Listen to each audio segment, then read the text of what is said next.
अवांजी समातुन ताईं radio voice of Sindh London.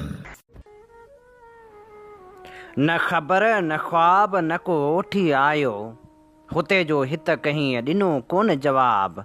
हामीरनि हिसाब को ॼाणा कहिड़ो थियो।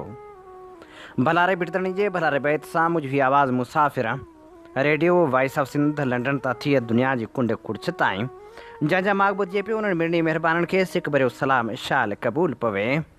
17 जून 2025 अंगारे जे ॾींहुं प्रोग्राम सोच वीचार साण करे आऊं अवां जी ख़िदमत में हाज़ुर अवां जो पंहिंजो मेज़बान हबीब लगारी। प्रोग्राम जी शुरूआत में अवां लाइ इहा ई दुआ त शाल जी तुंहिंजो असुख सलामती सां हुजो, कॾहिं बि ॾुखियो ॾींहुं न ॾिसो ऐं कॾहिं बि अवां जूं मुर्कूं मेरियूं न थियनि। दुनिया जी कुंड कुड़छ में जिते बि रहो सिंध लाइ, सिंध वासियुनि लाइ ऐं दुनिया जे मज़लूम माण्हुनि लाइ जा खोड़ींदा रहो। शाल अवां जा ख़्वाब तबीरनि सां लही सघनि। साईं मुंहिंजा अमन त सभु खां अहम हुजे थो, पर छा कजे। हर उहो माण्हू जेको पाण खे ॾाढो सम्झंदो आहे उहो सदाईं किथे न किथे पियो चढ़ाई बि कंदो आहे त कारवायूं बि कंदो आहे। ईअं मुल्क बि जॾहिं पाण खे ताक़तवर तस्लीम करणु लॻंदा आहिनि तॾहिं हू किथे न किथे कंहिं न कंहिं मोड़ ते का न का कारवाई कंदा आहिनि ऐं कंहिं न कंहिं मुल्क ते चढ़ाई कंदा आहिनि। चढ़ाइनि सां तारीख़ भरी पई आहे। इंसानी रत खे जीअं वहायो वियो आहे उहो बि तारीख़ जो हिसो आहे। पर अमन ऐं आजपो त इंतिहाई ज़रूरी हुजे थो ऐं हर माण्हू चाहे थो त संसद धरती आजपे वारी हुजे। हिन वक़्तु ईरान इसराइल जंग उरूज ते आहे। इन समूरी सूरत हाल ते जगदेश आहूजा लिखे थो, 6 ऐं 7 मई 2025 जी राति इंडिया पहलगाम वाक़े जी आड़ में पाकिस्तान जे मथां हमिलो करे उनखे ऑपरेशन सिंदूर जो नालो ॾिनो ऐं पाकिस्तान जवाबी हमले खे मोरक़े हक़ जो नालो ॾिनो। इसराइल ईरान खे एटमी ताक़त बणिजण खां रोकण जी आड़ में 12-13 जून 2025 जी राति 200 जंगी जहाज़नि सां ईरान मथां हमले आवर थियो ऐं उनखे नालो ॾिनो ऑपरेशन राइज़िंग लायन यानी उभरंदड़ शींहं। ईरान इसराइल ते भरपूर जवाबी हमिलो कयो ऐं उनखे नालो ॾिनो ऑपरेशन सचो वाइदो। मूं 8 मई 2025 ते सियासी कारकुननि ख़ासि तौरु SUP वर्कर्स जे सियासी तालीम ख़ातिर मज़मून लिखियो। पाक भारत जंग ऐं सिंध उहो उन सिलसिले जो पहिरियों हिसो, उनजो ॿियो हिसो उन करे न लिखी सघियुसि जो मूंखे उन सवाल जो तसली बख़्श जवाबु न पिए मिलियो त आख़िर हिंदुस्तान 10 मई ते ओचितो जंग बंदी खे क़बूल छो कयो, जंहिंसां हिंदुस्तान पाकिस्तान समेत सॼी दुनिया में हिंदुस्तान जी हार ऐं पाकिस्तान जी फतह जो तासिर उभरियो। उन सवाल जो सही जवाबु ईरान ते इसराइली हमले ॾेई छॾियो। 6 खां 10 मई 2025 जे 4 ॾींहंनि जे मुख़्तसर पाक भारत जंग उहा पहिरीं जंग आहे जंहिंमें पाकिस्तान खे वक़्ती तरह फतह हासिलु थी ऐं पाकिस्तान जो army chief general Asim Munir general Ayub Khan खां पोइ पाकिस्तान जी तारीख़ जो ॿियो फील्ड मार्शल बणिजी वियो। पाक भारत जंग 2025 में पाकिस्तान जे वक़्ती फतह जे सबबनि में अमेरिका जी पुठ भराई, चीन जी जंगी टेक्नोलॉजी ऐं जनरल आसिम मुनीर जी कामयाब फ़ौजी हिकमत अमली खे मुख्य सबबनि तौरु पेश कयो पियो। पर उन सभ जे हूंदे बि इंडिया जे कामयाब हमलनि खां पोइ बि पेर पोइते करण जो असल सबबु हाणे चिटो थी वियो त इंडिया पेर पोइते करे पाकिस्तान खे ईरान इसराइल जंग जी धुबण में फासण लाइ राह हमवार करे ॾिनी आहे। हिंदुस्तान समेत सॼी आलमी मीडिया में इहो सवाल ज़ेर बहस रहियो त अमेरिका आख़िर वधी चढ़ी पाकिस्तान जे बचाव लाइ सरगर्म छो थी वियो ऐं पाक भारत जंग बंदी जो सहरो ट्रंप अहिड़े नमूने छो पंहिंजे सिर ते खयों जो इंडिया जी मीडिया ऐं अवाम खे लॻो त अमेरिका सणनि धोखो कयो आहे ऐं मोदी अमरीकी दबाव तहत जंग बंदी क़बूल करे इंडिया जी इज़त मिटी में मिलाए छॾी आहे। ऐं हेॾे पाकिस्तान में बि इहो सवाल उभरियो त ट्रंप जमा इमरान लाबी खे वॾियूं उमेदूं हुयूं सो ओचितो फील्ड मार्शल आसिम मुनीर जे इश्क में कीअं गिरफ़्तार थी वियो आहे। सदर ट्रंप 14 जून 2025 ते पंहिंजे 79 जनम ॾींहं ते ज़बरदस्त आर्मी परेड जो इहतमाम कयो ऐं फील्ड मार्शल आसिम मुनीर खे उन में ख़ुसूसी शिरकत जी दावत ॾिनी ऐं 13 जून 2025 जी सुबुह 3:30 वॻे इसराइल ईरान ते हमले जो आगाज़ कयो ऐं आलमी मीडिया जे रिपोर्टनि मूजिबि उहो को ओचितो हमिलो न हुयो जीअं बज़ाहिर दुनिया खे नज़र आयो। उन खां अॻु ट्रंप ईरान खे चिताव ॾेई चुको हुयो त जेकॾहिं हुन 60 ॾींहंनि अंदरि नए जोहरी मुआदे ते सही न कई त उनखे तबाह कंदड़ नतीजनि खे मुंहुं ॾियणो पवंदो। ऐं उन चिताव जे ठीक 61 ॾींहं ते इसराइल ईरान ते 200 जंगी जहाज़नि सां 100 हंधनि ते हमिलो करे ईरान जा मुख्य फ़ौजी अॻुवान ऐं एटमी साइंसदान मारे छॾिया। भारत जो पाकिस्तान ते हमिलो ऐं इसराइल जो ईरान ते हमिलो के अलॻि थलॻ रद्द अमल जा वाक़िया न आहिनि, बल्कि हिकु आलमगीर एजेंडा जा पहिरियां ट्रेलर आहिनि। ऐं भारत ऐं इसराइल पंहिंजी एजेंडा बिल्कुलु बि लिकाई न आहे, बल्कि खुलम खुला उनजो इज़हार कयो आहे। इंडिया सरकारी तौरु न सही पर मीडिया ऐं थिंक टैंक्स ज़रिए वाज़िह कयो त हीउ पाकिस्तान सां हाणे संदसि आख़िरी जंग आहे। भारतीय मीडिया पहलगाम हमले खां वठी जंग ऐं फतह जा एतिरा त नगारा वॼाया जो जॾहिं मोदी हुकूमत इसराइल जे ईरान ते हमले लाइ राह हमवार कंदे फौरी जंग बंदी जो ऐलान कयो त सॼो हिंदुस्तान शशदर थी वियो ऐं पाकिस्तान में फतह जा नगारा वॼी विया। पर हाणे अवां साफ़ ॾिसी रहिया आहियो त हिकु तरफ़ इसराइल ईरान ते हमलेआवर थियो आहे, जंहिंजी पाकिस्तान ॻरियल क़ौमुनि में मज़मत करे रहियो आहे ऐं फील्ड मार्शल आसिम मुनीर अमरीकी सदर खे जनम ॾींहं जूं वाधायूं सलामी ॾेई रहियो आहे। हाणे इहो सम्झण में कहिड़ी अरबी फ़ारसी आहे त 10 मई 2025 ते पाक भारत जंग बंदी करे ॿिन्ही मुल्कनि अमरीका जी मदद ऐं मनसूबे बंदी तहत 13 जून 2025 ते इसराइल जे ईरान ते हमले में सहूलियतकारी फ़राहम कई आहे। आलमी मीडिया सां गॾु पाक भारत जा मुल्की इदारा बि हिक ॿिए ते तोहमत हणंदे इसराइल खे सहूलियतकारी फ़राहम करण जा पर्दाफ़ाश करे रहिया आहिनि। अरब मीडिया त वाज़े तौरु चयो आहे त पाकिस्तान खे उन हमले जी अॻुवाट ॼाण हुई। भारतीय मीडिया त 10 क़दम अॻियां वधी इल्ज़ाम हयो आहे त फील्ड मार्शल आसिम मुनीर जो ईरान जो दौरो ईरान खे दोखो ॾियण लाइ हुयो ऐं आसिम मुनीर ईरान जे आर्मी चीफ जनरल बग़ैरी खे हिकु वाच तोहफ़े में ॾिनी, जंहिंजे ज़रिए इसराइली इंटेलिजेंस इदारे मुसाद उनखे निशानो बणायो। पाकिस्तान जी मीडिया ते वरी उहे ख़बरूं हली रहियूं आहिनि त जीअं त इंडिया जा ईरान सां बि दोस्ताना लाॻापा रहिया आहिनि त मुसाद खे ईरान जी अंदरूनी इंटेलिजेंस फ़राहम करण में इंडिया वॾी मदद कई आहे। ईरान 75 माण्हू उन शक में गिरफ़्तार बि कया आहिनि। पाक भारत मीडिया त क़ाबिल एतबार न आहे, पर अरब मीडिया तरफ़ां पाकिस्तान ते आङुरियूं खॼणु अहम ज़रूरु आहे। उर्दन पाकिस्तान ऐं इसराइल जूं फ़लस्तीनियुनि खे कुचलण में सहकार त 1969 जे ब्लैक सेप्टेम्बर जे बाब सां तारीख़ में रिकॉर्ड थियल आहे ऐं 1979 खां वठी अफ़गान जिहाद में अमरीका, इसराइल, सऊदी अरब ऐं पाकिस्तान जो इंटेलिजेंस ऐं जिहादी सहकार बि आलम आश्कार आहे ऐं अमरीका, सऊदी अरब ऐं पाकिस्तान जो ईरान ख़िलाफ़ु सहकार बि कंहिंखां ॻुझो न आहे।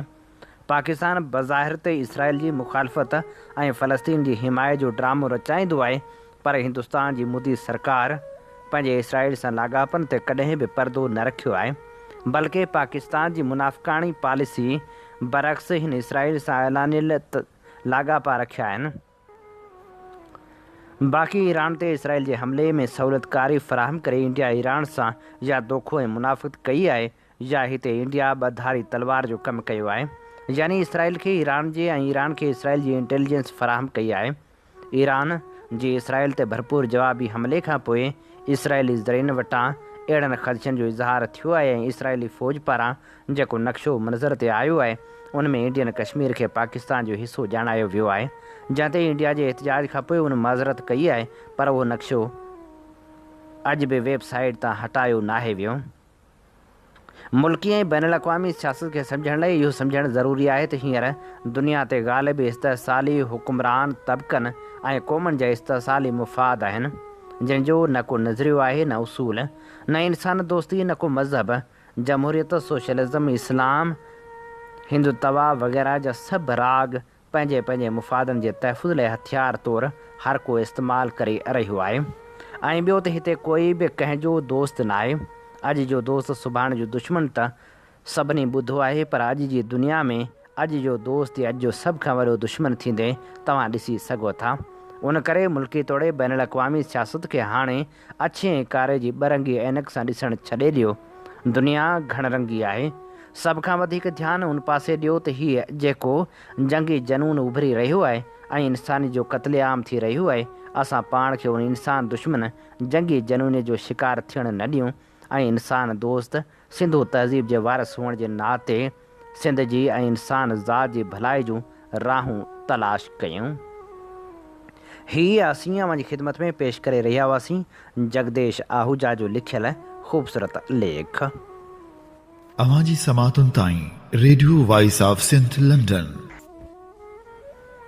हीअं ॿुधी रहिया आहियो radio voice of Sindh London. अवां जी ख़िदमत में प्रोग्राम पेश कयो पियो वञे सोच वीचार जे हिन सफ़र में आऊं अव्हां सां मुखातिब अवां जो पंहिंजो मेज़बान हबीब लगारी। पाण ॼाणूं था त हाणे वाइदनि जे वफ़ा वारी मुंद बि निकिरी चुकी। पाण खे ख़बर आहे त हुकुमरान कॾहिं बि पंहिंजा वाइदा वफ़ा नाहिनि कंदा, पर पोइ बि पाण उन्हनि वाइदनि ते एतबार करे वेही रहंदा आहियूं। सिंध हुकूमत बजट वक़्तु बि केतिरा ई वाइदा कया, पर उहे वफ़ा थी न सघिया। इन बाबति नाम्यारो शाइर ख़्याल खत्री लिखे थो, सिंध जे मुलाज़िमनि सां वॾो ज़ुल्म कयो पियो वञे, जेको इंतिहाई ख़तरनाक मोड़ ते रसी चुको आहे, जो सिंध जा मुलाज़िम ॿिनि सूबनि जे मुलाज़िमनि खां पाण खे जहिड़ो कर अछूत सम्झनि पिया ऐं उन्हनि जे दिमाग़नि में बजट तयारु कंदड़नि ऐं उन्हनि जे सलाहकारनि पेश कंदड़नि लाइ हिकु क़िस्म जो भवाइतो ख़ौफ़ पैदा थी चुको आहे, जंहिंजा नतीजा कहिड़ा बि निकिरी सघनि था। उन्हनि नतीजनि जो मुस्बत हुअण ऐं मनफ़ी हुअण वक़्त ते मुनहसर करे थो त हू कहिड़ा था निकिरनि। सिंध बजट में सरकारी मुलाज़िमनि खे 12% महांगाई अलाउंस ॾेई मुलाज़िमनि सां हिकु अहिड़ी मश्करी कई वई आहे जो उनखां त बहितर हो त को बि इज़ाफ़ो न कयो वञे हा। पीढ़ियल मुलाज़िम पीड़ा जो हिकु ॾाको वधीक खणी चढ़नि हा। छा थिए हा? वक़्तु आहे सो गुज़री वेंदो। कंहिंजे करे न अॻु बीठो आहे न ई आईंदा कंहिंजो इंतज़ारु कंदो, हू पंहिंजी रफ़्तार सां बराबरि हलंदो रहंदो। उन वांगुरु सिंध जो सरकारी मुलाज़िम बि पंहिंजी रफ़्तार सां ज़िंदगी गुज़ारींदो रहंदो। पोइ खणी सुखियो न सही, ॾुखियो ई सही, पर वेंदो पंहिंजो वक़्तु वॼाए। जेका सिंध हुकूमत बजट खां अॻु वफ़ाक़ खे 50% सरकारी मुलाज़िमनि जो पघारूं वधाइण जूं सिफ़ारिशूं करे रही हुई, साई हुकूमत वफ़ाक़ जे तरफ़ां ऐलानियल 10% इज़ाफ़ो, वाधो 30% डिस्पैरिटी अलाउंस जो ॿुधी माॻे पंहिंजा होश ख़ता करे सिंध जे मुलाज़िमनि खे 40% इज़ाफ़े बदिरां फ़क़्ति 12% इज़ाफ़ो ॾियण ताईं पाण खे महदूद करे छॾियो। का बि सोच न कयाईं त सिंध जा मुलाज़िम पंहिंजी ज़िंदगी जूं पूरतूं कीअं कंदा, कीअं उहे तारीख़ में उथंदा वेंदा, कीअं पंहिंजी सिहत खे बरक़रार रखण लाइ मुआइनो इलाज कराए सघंदा। कॾहिं सिंध सरकार पंहिंजे मुलाज़िमनि जे ख़ुशियुनि लाइ सोचियो ई कोन्हे त हू बि उन्हनि जहिड़ा इंसान आहिनि। एॾी नाइंसाफ़ी ऐं अणबराबरी जो मिसाल असांखे ॿिए कंहिं हंध ते ॾिसण में न मिलंदो, छाकाणि त हिकु मुल्क में रहंदे पंजाब जे मुलाज़िमनि जी पघार अलॻि, ख़ैबर पख्तूनख्वा जी पघार अलॻि, बलूचिस्तान जे मुलाज़िमनि जी पघार अलॻि, त वफ़ाक़ी मुलाज़िमनि जी पघार में बि वॾो फ़र्क़ु हुजे थो।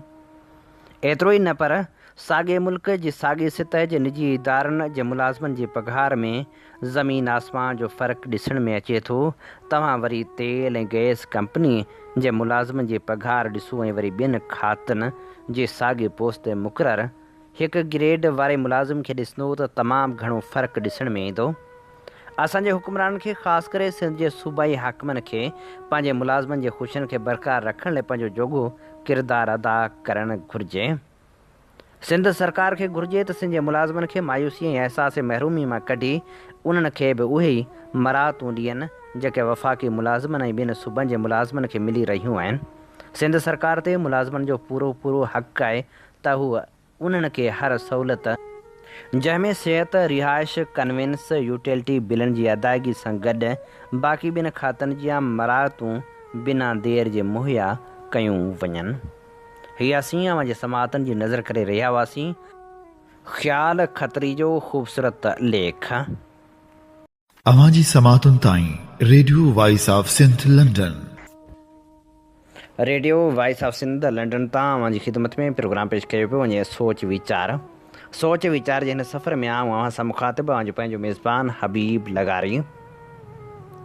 पाण चङी रीति ॼाणूं था त जॾहिं बि के वारदातूं थींदियूं आहिनि त उन्हनि जा पेरा ॾाठा वेंदा आहिनि। जॾहिं बि काग़ज़ पट में का हेराफेरी थींदी आहे त पोइ ऑफिसनि खे बाहियूं ॾिनियूं वेंदियूं आहिनि। जॾहिं बि वण वढिया वेंदा आहिनि त पोइ ॿेलनि खे बि बाहियूं ॾिनियूं वेंदियूं आहिनि। ईअं ई वाक़िया थींदा रहनि था। ईअं ई खीरथर जबल वारे इलाइक़े में पिणु बाहि लॻी। खीरथर जबल बाहि ऐं हुकूमती बेअसी जे उनवान हेठि नामियारो लेखक मुश्ताक बाग़ानी लिखे थो, कई साल थींदा हिकिड़े सेमिनार अटेंड करण लाइ गोरख पहाड़ या ममथल जबल ॾांहुं असांजो वञणु थियो। को छिटो पिटो माण्हू पीश जी पुठारक खयो जबल तां हेठि पंहिंजी झूपड़ी ॾांहुं वेंदे थिए ॾिठाणो। उहो लतीफ़ सरकार जे हिननि सिटुनि जी हूबहू तस्वीर थिए लॻो। सुका मुंहं संदन, खिरकणा पेरें, विहाणी वेरें उणतुण हुयनि अॻ जी। हिननि ग़रीब ऐं बेसहारा लोकनि जो अॼु हाल जेको असीं ॾिसी रहिया हुआसीं, सदियूं अॻु भिट धणी बि साॻे सूरतहाल ॾिसी चयो हो, मूं खाहोड़ी लिखिया वेही न वेरम कनि, ॾींहं तते में ॾूंगरे कारण कुअत कहनि, झंगल में झुणकनि जॾोथी ॾुथ गॾु कया। त सदियुनि खां पोइ बि हिन ग़रीबुल वतन सिंधी बरोच जी हालति न बदिले। बकोल शख़्सी दुनिया जा कम त तारनि ताईं वञी पहुता। हिन मिसकिन जे हथ में उहा ई हीणी ॾाची पीश जी लहू ऐं कहू जूं काठियूं। हाणे त उहो जबल बि हुन जे पेरनि हेठां खिसकंदो पए वियो। ही जो 15 ॾींहं खनि अॻु खीरथर जबल खे जेका बाहि लॻी हुई, उन जा शोला दुनिया ॾिठा। ॾिसण वारनि जे अखियुनि ॾिठो त केॾो न भयानक क़यामत जो मंज़र हो। वण सभु क़ीमती आहिनि, पर लहू कहू किरड़ ऐं कंडी ॼांगरीअ ॿेरियूं ऐं ॼारियूं जाबलू लोकनि लाइ निहायती अहम आहिनि। उन्हनि जो काठ खपे, हूअ पंहिंजो गुज़रान कंदा आहिनि। पीश हुननि लाइ साह जे सॻे वांगुरु आहे। उन पीश मां जबल जे हज़ारनि घरनि जो गुज़र सफ़र हलंदो आहे। उन मां तॾा छॿा वग़ैरह ठहंदा आहिनि। पीश जो वाण मज़बूत ऐं जटादार हूंदो आहे। ॿाराड़ी जे माण्हुनि लाइ उहा हिकु सनत जो दर्जो रखे थी। पीश कपींदड़ जाबलू लोकनि खां वठी वाण विकिणंदड़ शहरी दुकानदार ताईं उहो रोज़गार जो अहम ज़रियो आहे। उन खां सवाइ गाह हुन जे माल जो कुवत सड़ी ॿरी ख़ाक थी वियो। सुकल गाह साए गाह खां बि वधीक ताक़तवर हूंदो आहे, छाकाणि त उन में अन्न हूंदो आहे। उहो वस में वरी ॿिज थींदो आहे। हिते सभु कुझु सड़ी ख़तमु थी वियो। सड़ियल झंग असां बि ॾिठा आहिनि। लोठ जो ॾाढो दर्दनाक मंज़र हूंदो आहे। लतीफ़ साईं बि उनजो मुशाहिदो कयो हूंदो, जो जॾहिं काक कढ़ी हुई, वण ॿरिया हुआ, महल माग रंग रतोल सभु सड़ी लोठ थी विया हुआ, तॾहिं फरमायो हुआऊं, काक कढ़ी वण विया लोठो लुडाणो, तो पुॼाणा सुपरी आतण उझाणो, मुयनि सी माण्हू मुनासिबन में दरा। रसूल हमज़ा तोफ़ जो लिखियलु किताब माए दागिस्तान घणो करे सभिनी पढ़ियो हूंदो। हू लिखे थो त हिकिड़े भेरे सख़्तु सर्दियूं पियूं। मास्को सरकार हुन खे धराड़नि जी ख़बरचार लहण लाइ दागिस्तान जे कंहिं दूर दराज़ इलाइक़े ॾांहुं मोकिलियो, जिते उहो धनार रेढो माल चारींदा हुआ। हमज़ा तोफ़ घोड़े ते चढ़ी ॾुखियो पंधु करे उते वञी पहुतो। रेढार बेवस हुआ। रिढूं सीउ में मरी रहियूं हुयूं। मनह छापरा या का ॿी अझा कान हुई। सूरतहाल इंतिहाई गंभीर हुई। उन्हनि धराड़नि खे दम दिलासा ॾेई ही हमरा तकिड़ो वापसि मोटियो। मास्को सरकार खे रिपोर्ट ॾिनाई। बिना देर मनह या छापरनि लाइ ज़रूरी सामान ओॾह उमाणियो वियो। माल जे लाइ गाह कुवत चारो बि रवानो कयो वियो। उन तरफ़ वारी पंचायत खे हुकुमनामा जारी कया विया त हंगामी तौरु सरज़मीन ते पहुची उन धराड़नि जा समूरा मसइला हल कनि। उन हुकुम ते बिना देर अमल बि थियो। हिते असां वटि त ॻाल्हि ई और आहे। छा खीरथर जे बाह मुतासिरनि ग़रीब जाबलू लोकनि जी बहाली ऐं माल जे चारे ऐं कुअ जो बंदोबस्तु थींदो? भले उहो इलाइक़ो सिंध या बलूचिस्तान जो हुजे या हूअ मरकज़ी हुकूमत जो इदारो पाकिस्तान डिज़ास्टर मैनेजमेंट हरकत में ईंदो। को ग़रीब जाबलू लोकनि जी वाहिर कंदो के टुआ थूणियूं थंभ खणी कुवत चारे ऐं गाह जूं गाॾियूं भरे के अमलदार ओॾह वेंदा। हिते यार ईअं छंदो कोन, यानी हिते ईअं कोन थींदो। हाणे उहे बेसहारा जाबलू लोक लॾ पलाण करे वेंदा केॾांहुं, शायदि ओॾांहुं जिते कंहिं ॿिए बादशाह जी बादशाही हूंदी। ॻाल्हि पिए कयमि गोरख जबल यात्रा जी। असीं वाही पांधी ॻोठ पहुता हुआसीं। गोरख जबल ॾांहुं खणी हलण लाइ तीन हटी वारनि सिंधी मकराणी लोहारनि जूं आल्टर कयल 4 व्हील सुज़ुकी जीपूं भाड़े ते बीहारे छॾियूं हुयूं। हाणे त वाही पांधी जो ही नओं ॻोठड़ो मची वियो आहे। वापारु वरड़ो बि चङो थींदो आहे जो जबल ऐं काछ जे दंग ते आहे। जुमे जे ॾींहुं मालपीड़ी लॻंदी आहे जंहिंमें जाबलू लोक लहू ऐं कहू जूं काठियूं खीर थर जे पथर जूं ठहियल ठोबियूं पीश ऐं उन मां ठहियल तॾा वग़ैरह आणे विकिणंदा आहिनि। आउं हिकिड़े भेरे कमियां कमु करे उहा पीड़ी ॾिसणु वियो हुउसि। माल घणो हो पर अभर हो। काछे में ॾुकार हो। जबल जा माण्हू बकरियूं रीढूं ऐं के उठियूं काहे विकिणण लाइ पहुता हुआ। ॿाहिरियां वापारी उहो माल सस्ते अघ ते सूदे रहिया हुआ। काछी ऐं जबल जा मजबूर माण्हू भुॻड़नि फार ते पंहिंजो माल विकिणी रहिया हुआ। जीअं घर जो सौदो वठी वापसि जबलनि ते पंहिंजे अजनि ते मोटी वञनि। वाही पांधी जी वसंदी आमरी कल्चर वारे दौर जी तारीख़ी वसंदी हुई। हीअ वसंदी उन क़दीम वापारी वाट ते क़ाइमु हुई जेका बंबोर खां निकिरी गुजो झंपीर झांगार खां थींदी वाही पांधी पहुचंदी हुई। पोइ उतां कलात ऐं कंधार ॾांहुं हली वेंदी हुई। सची त सारबान कारवां कतारियो पियाईंदा वेंदा हुआ। ही माॻ मौजूदा वाही पांधी जे ॻोठ खां उत्तर तरफ़ नाड़ी नई जे हिकु छाड़ राजवाह जी कड़ी ते दड़े जी सूरत में अॼु बि मौजूदु आहे। माण्हुनि उन मां मिटी खोटे बंद ॿधी ऐं क़ब्रिस्तान ठाहे उनखे तबाह करे छॾियो आहे। हीअ असीं अव्हांजी ख़िदमत में पेश करे रहिया हुआसीं नाम्यारे लेखक मुश्ताक बाग़ानी जो लिखियलु ख़ूबसूरत लेख। अवांजी समातुनि ताईं radio voice of Sindh London. नाम्यारे शाइर डॉक्टर आकाश अंसारी पंहिंजे ख़ूबसूरत नज़म में लिखियो, ओ अमा ओ अमा ओ अमा ओ अमा मुंहिंजी चीजल अमा, जेकॾहिं राति जे रहज़ननि जे हथां मां बि मारियो वञा मुंहिंजे साथियुनि जियां, तोखे पंहिंजी ममता जो आहे कसम, कीअं न तूं रोए जा, कीअं न दिलि लाहे जा। सचाई सूंहं जी सोभ ख़ातिर कॾहिं मां शीशनि मथां जे सुम्हारियो वञा, पिरह जी प्यास में पंहिंजे प्यारनि जियां, जे संझे जो ई सूरी पुकारियो वञा, कंहिं बि शाही किले जो मां सींगार थियां, या दलाई जे कैंपनि में दरकार थियां, लांग बूटनि जे हेठां चिथारियो वञा, मौत पंहिंजे खां अॻु में ई मारियो वञा, कीअं न तूं रोए जा, कीअं न दिलि लाहे जा।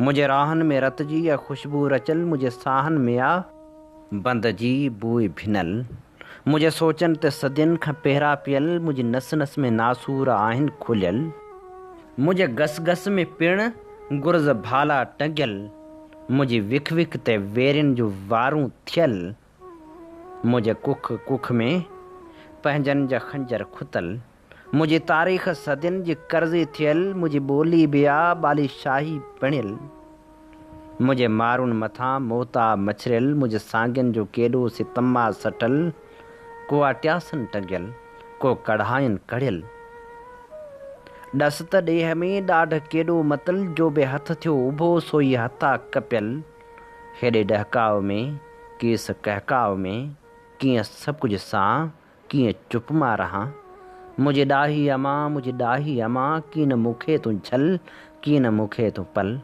मां वञा थो वञा मां वञा थो वञा, जे न मोटी अचां मुंहिंजी मिठड़ी अमा, जे न पीरी में तुंहिंजो सहारो थियां, कंहिं अबासी या बॉबी सैंडस जियां, जेकॾहिं राति जे रहज़ननि जे हथां मां बि मारियो वञा मुंहिंजे साथियुनि जियां, तोखे पंहिंजी ममता जो आहे कसम, कीअं न तूं रोए जा, कीअं न दिलि लाहे जा। जे न मेंदी हथनि ते लॻाए सघां, तुंहिंजो आंसू न तोखे पसाए सघां, कंहिं बि होशू जियां कंहिं बि हीमू जियां, राति जी रांदि में घोट ॻाढ़ो थियां, तोखे पंहिंजी ममता जो आहे कसम, कीअं न दुखड़ो कजां, कीअं न दिलि लाहे जा। मुझे निटपिण जे यादनि जी तस्वीर खे मुंहिंजे अखियुनि में निकितल जमिल नीर खे सूर में जे लहू जहिड़ियूं लोलियूं ॾिजां। अणॾिठल मुंहिंजे ख़्वाबनि जी तहबीर खे मुंहिंजे हथ में पियल लोही ज़ंजीर खे लाल मेंदी मले मुंहिंजी शादी चगी चुकाए चा पाण पिरभाए चा। तोखे मुंहिंजी जवानी जो आहे कसम पर न तूं रोए चा की न दिलि लाहे चा ओ अमा ओ अमा। डॉक्टर आकाश अंसारी जे हिन ख़ूबसूरत नज़म सां अॼोके प्रोग्राम जा समूरा रंग हवाउनि में विखरी चुका। पंहिंजे मेज़बान हबीब लगारी खे इन साॻी दुआ सां ॾींदा इजाज़त। वसे भिट तुंहिंजी भलारा सदा सदा देस परदेस सारा वसन। कॾहिं मुर्क तुंहिंजी न मेरी थिए कॾहिं मोड़ कंहिंजा न मुरझाए अचनि। अवां जी समातुनि ताईं radio voice of Sindh London.